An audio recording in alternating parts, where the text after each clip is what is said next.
Guys, welcome to the Reading Stack. I'm Hunter, and today I have a wonderful story to share with y'all, a great read. It's one of the most impactful books that I've ever read. The book is Amazing Grace by Eric Metaxas, and Amazing Grace here is the story of William Wilberforce. He was a British-born politician who changed the world as we know it. And this book just chronicles that beautifully through the background before he was born, through the 73 years he was alive from, I believe, 1759 to 1833, according to memory. The book is 281 pages, so it's a pretty relatively short read. It's filled with good nuggets, with very good chapters and just very important events. And the book, it came out in 2007. So William Wilberforce, just to give a little overview of his life, is he doesn't become a Christian till he's 25. And when he becomes a Christian around the age of 25, 26, he is a politician. He's started working in the House of Commons in, as you can see, old-timey, got the, he works in the House of Commons as a minister of parliament, and he gets this thrust on him that he becomes a Christian and he wants to opt out of political life and maybe just go into ministry as a Christian pastor or missionary. But he runs into his pastor, John Newton, who wrote the hymn "Amazing Grace" that we all know so well. He encouraged him, contrary to what Wilberforce expected, to remain in politics, and that was where God could use him. And so the thing he's most remembered for, this book really shows, is he was the leader of the campaign to abolish the slave trade in England, and as well as he was a really influential social reformer. So a lot of the policies, the laws, the habits, the culture, if you will, he had a profound impact on changing that in England and as well as the rest of the world. After reading this book, I don't know how I ended up reading it. I think I just wanted to learn about very influential Christians. And this book, it just seemed like a gift from God into my life. It was one of those books I read that you just, it resonates so well with your soul and really has a lasting impact. It's changed the way I've seen the world and the way I've thought about what things are possible in life, because this was a very interesting life. I'll read some quotes to just show you what the book is like and some good parts of it through the quotes. On page 59, we have this quote: "Wilberforce must have poured out his heart now to the one person who might understand his anguish and his difficult choices, but as so often is the case, that Wilberforce discovered that what he had so terribly feared was a chimera, nothing as bad as he had thought.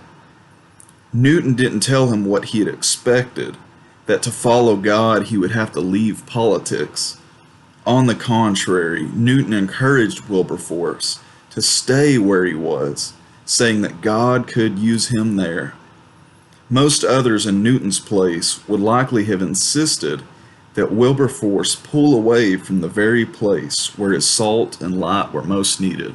So his pastor tells him, no, you belong in politics. You don't belong outside of that realm. And that's a big theme of the book, is he went into an ugly war zone spiritually against his values, and he fought, he overcame, and he won the fight he was in with friends. And then on page 65, we have this quote: "Regarding his own improvement, Wilberforce resolved to begin immediately by making up for the time lost at Cambridge, where he'd frittered away the years and opportunities in idleness. Books to read," he writes in his diary, "Locke's essay, Marshall's logic, Indian reports." This resolve to read was no flippant New Year's resolution. For the next 12 summers until his marriage, he would spend 1 or 2 months at some country home, assiduously studying 9 or 10 hours alone each day. He became renowned for reading everything: Montesquieu, Adam Smith, Blackstone, Pope, and for the rest of his life his pockets were literally stuffed with literature on every subject. He would in his later years carry corked inkwells in his pockets too, for he was forever making notes and writing letters, and his clothing ever after bore the ebon blots of his obsession.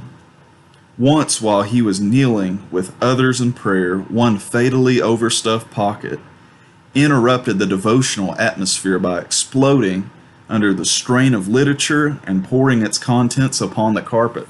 So this guy was serious of after he became a Christian, where he had partied and lived it up and really neglected the spiritual and the intellectual. I know when I got saved and I became a Christian, I realized that I was really not very high on the IQ.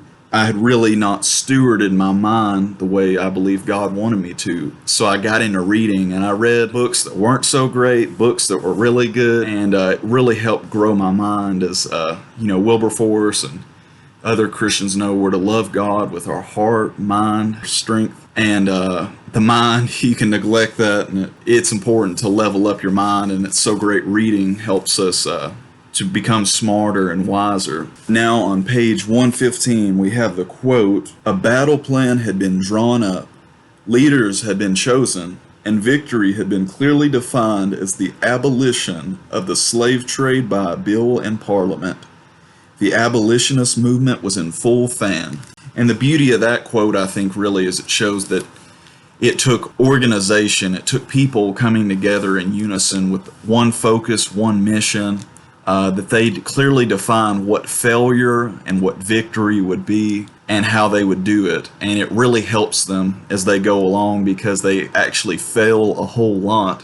It really agonizes these real people, but the characters in the story failing, and it seems they'll never get rid of the slave trade. Through the persistence and really refining their goals, their strategies, some people drop out because of failure, some people jump in at the right time, some people come back, but it just shows you need to clearly define what it is you're gonna do, who you're gonna do it with, and how you're gonna go about it. So, does this book belong on your bookshelf? Well, I think this book is great if you're looking for a moving story with faith and compassion being one of the biggest elements. Such a heartwarming story, except there are times it does get graphic. It really explains the horror of the slave trade, some of the things that were going on in London, in England, and in India, and all throughout the world. There was just a lot of really backward stuff we can't even imagine that went on in those days. This is such a great story of charity, virtue, of just righteous causes. And if you want to see good battle evil and politics, see political figures that do have some integrity, tell the truth, and live by values and principles, then this is a great read. If you're looking for a book that's shocking, a book that is significant and really makes a case for this event in history and how important it is, how much it goes off the radar today that people don't know about this. I tell people about Wilberforce a lot of times to their shock, their ignorance, that they just haven't heard it in school, haven't seen much of anything on it. And the writing is very smooth. It'll take you no time. I went through this book non-stop. It was so good. There wasn't really a break in the action. And why wouldn't you want to read this book? Well, you would opt to read something that's a little bit deeper, as this is a real biography, very biographical, an overview of his life that goes deep into the events. But if you want a real big study on maybe the slave trade, how Wilberforce reformed the manners of his society, what happened in Liberia, in the New World, there's so many parts of the story that when you read it, it's very interesting. You really want to go in deeper, but the story has to move on to really show what happened with Wilberforce and his friends. But just really great. If you wanted something deeper, a 200-page book, you may need something a lot bigger or more specific. And it's a narrative style. I feel like it tells a really good story as it goes along. And also, if you don't want to read, there is the movie that stars Benedict Cumberbatch, among others. And I believe it came out in 2007, around that time as well. It's a really good movie.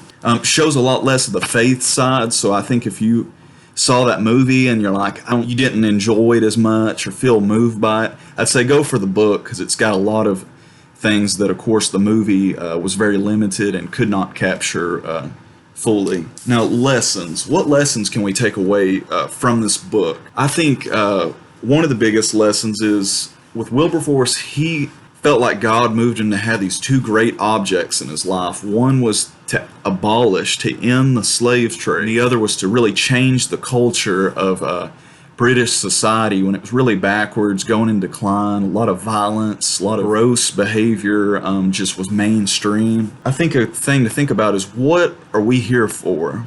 What are you living your life for? What's your purpose? You know, Wilberforce, so much he had to endure. He had to endure so much, and he was near death an awful lot of times from illness and many different things, and still he came back to that purpose he had, and it kept him going forward, and he got both of those objects. From the outsider's perspective, he did fulfill his purposes that he believed he was here for. So think about, what am I here to do? Does God have something great for me, an adventure he wants to take me on? Something that's worth really losing sleep, blood, sweat, tears over? It's just a great thing to think about. And just another lesson in passing is he didn't do it alone. He was really great in building an alliance of people that were non-Christians. They were Christians from different denominations, backgrounds. They had one man who was an escaped slave in their circle. And it just shows you can't go it alone. It shows Wilberforce was really weak, disorganized at some points, really, it even says he flew by the seat of his pants, impulsive. And he needed other people that were better planners. Some people were more better artists. People had to use their different giftings and own their weaknesses to make it work. So pick friends and go after your great objects, the reason why you're here on earth. Well, thank you so much, guys, for hearing this book review. I hope you will check out the book or the film. It's both great. Eric Metaxas, who wrote this, has a lot of great biographies. Martin Luther, Dietrich Bonhoeffer, among others. And if I could only have two books on an island with me, this would be one of those books, and the other would be the Bible. Maybe I could have the Bible app. No, this book is just very powerful. I hope you will check it out. And Merry Christmas from Arkansas. Y'all have a great one. Bye.